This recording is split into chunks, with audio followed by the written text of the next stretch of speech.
सर्दी का मौसम आ गया है और आपको पता है सर्दियों में तो कोई ऐसा दिन नहीं रहता जो मेरे मायके में गाजर ना आती हो। हाँ बेटा, सही कह रही है। गाजर का हलवा तो सर्दियों की शान है। ऐसा कोई इंसान नहीं होगा जिसको गाजर का हलवा पसंद ना हो।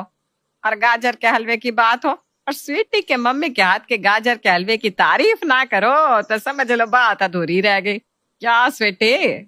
मम्मी जी, ये तो आपका बड़प्पन है कि आपको मेरी मम्मी के हाथ का गाजर का हलवा इतना पसंद आता है। नहीं तो ऐसी कोई स्पेशल रेसिपी नहीं है उनकी, वो तो बस ऐसे ही बना देती है।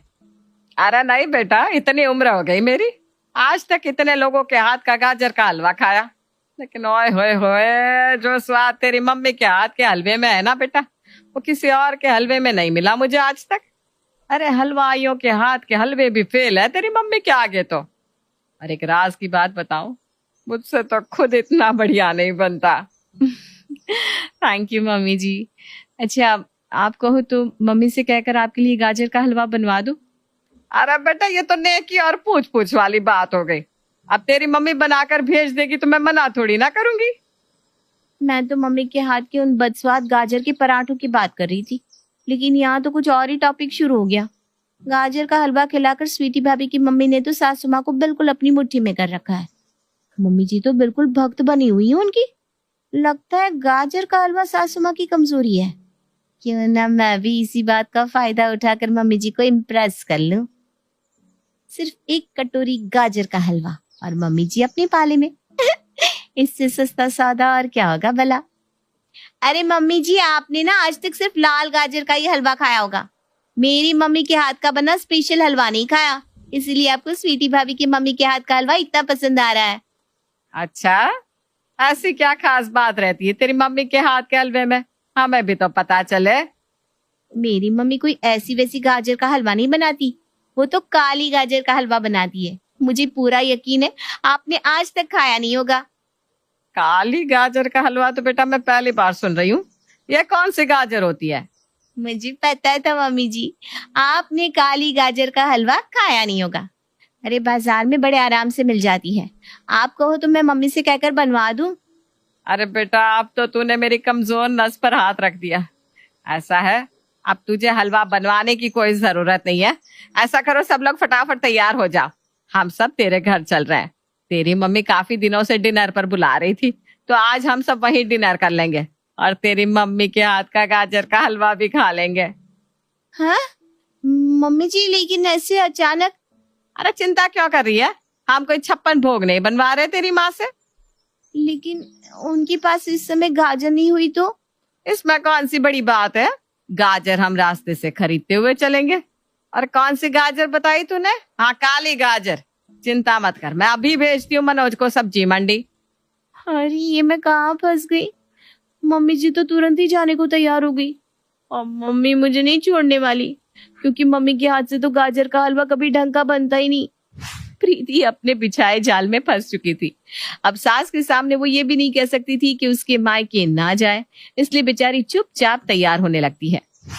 अच्छा मम्मी जी, मैं अपनी मम्मी को फोन करके बता देती हूँ कि हम लोग आ रहे हैं। अरे नहीं नहीं नहीं, बताने की कोई जरूरत नहीं है बेटा। अब हम बता कर जाएंगे ना तो तेरी मम्मी फॉर्मेलिटी के चक्कर में पड़ जाएगी, बाहर से मिठाई नाश्ता मंगाएगी और जरूर कुछ ना कुछ स्पेशल बनाने लगेंगी। इसलिए किसी को भी वहां पहले से फोन करने की जरूरत नहीं है। हम लोग चल रहे हैं ना, उनको सरप्राइज भी मिल जाएगा और थोड़ी देर साथ में समय भी बिता लेंगे। अच्छा ठीक है। कुछ ही देर में सभी लोग तैयार होकर प्रीति के मायके पहुंच जाते हैं। अरे बहन जी, कैसी हैं आप? भाई आपकी बेटी तो आपकी बहुत तारीफ करती रहती है। आपके हाथ के बने खाने की आज उसने इतनी तारीफ कर दी कि हम लोग अपने आप को यहाँ आने से रोक ही नहीं पाए। अरे बहन जी, बहुत अच्छा किया आप लोगों ने जो यहाँ चले आए। आइए ना आप लोग। और ये क्या लेकर आए हैं आप अपने साथ? अरे बहन जी, आज हम लोग ना एक खास फरमाइश लेकर आपके यहाँ आए हैं। अरे बहन जी, फरमाइश की क्या बात है, आप तो हुक्म करिए बस। अरे नहीं नहीं बहन जी, हुक्म नहीं, हम तो आपसे विनती करके बनवा कर खाएंगे। आपकी बेटी है ना, इसने आपके हाथ के गाजर के हलवे की इतनी तारीफ कर दी कि अब हम लोग यहाँ से हलवा खाए बिना हिलेंगे नहीं। क्या बहन जी, हलवा वो भी गाजर का? मेरे हाथ के हलवे की प्रीति ने तारीफ की है। हाँ जी बहन जी। अब तो बस आप तैयारी में लग जाइए। हाँ जी हाँ जी, मैं बस तुरंत ही तैयारी में लग जाती हूँ। रसोई में जाकर। सुन रहे हैं क्या किया है आपकी बेटी ने? अरे मैंने इतने सालों में इतनी सारी डिशेस बनाई, लेकिन आपकी बेटी ने तारीफ भी की तो किसकी? गाजर के हलवे की, जो आज तक मुझसे सही तरह से नहीं बन पाया। अरे भाग्यवान, बाहर मेहमान बैठे हैं, तुम भगवान का नाम लेकर बनाओ तो बनेगा क्यों नहीं। गरिमा जल्दी जल्दी थोड़ी सी गाजर छिलकर चॉपर में डालकर उसको चॉप करती है और फिर उसके बाद दूध डालकर उन्हें पकाने के लिए रख देती है। दूसरी तरफ वो चाय का पानी रखकर नाश्ता लगाने लगती है। मेहमानों को चाय नाश्ता देने की हड़बड़ाहट में गरिमा को याद ही नहीं रहता कि गाजर में डाला हुआ दूध कब का जलकर खत्म हो गया और गाजर कढ़ाई में चिपकने लगी। जब गाजर के जलने की महक आने लगती है तो वो दौड़ते हुए रसोई में जाती है। लो खा लो हलवा। जल गया सारा हलवा और इसमें से जलने की महक भी आ रही है। अब क्या करूं? मेहमानों के सामने जला हुआ हलवा लेकर जाऊं क्या? अरे नहीं नहीं नहीं, बेस्वाद बनना अलग बात होती है, ये तो जलकर कड़वा हो गया है, इसे तो किसी के सामने रख भी नहीं सकते। अब क्या करें, हलवा तो तुमसे बनने से रहा, अब इन गाजर का क्या बनाकर खिलाया। ऐसा है कि मेहमान आए हुए हैं, अब उनको भूखे पेट विदा तो कर नहीं सकते। आप बाहर जाओ, मैं देख लूंगी।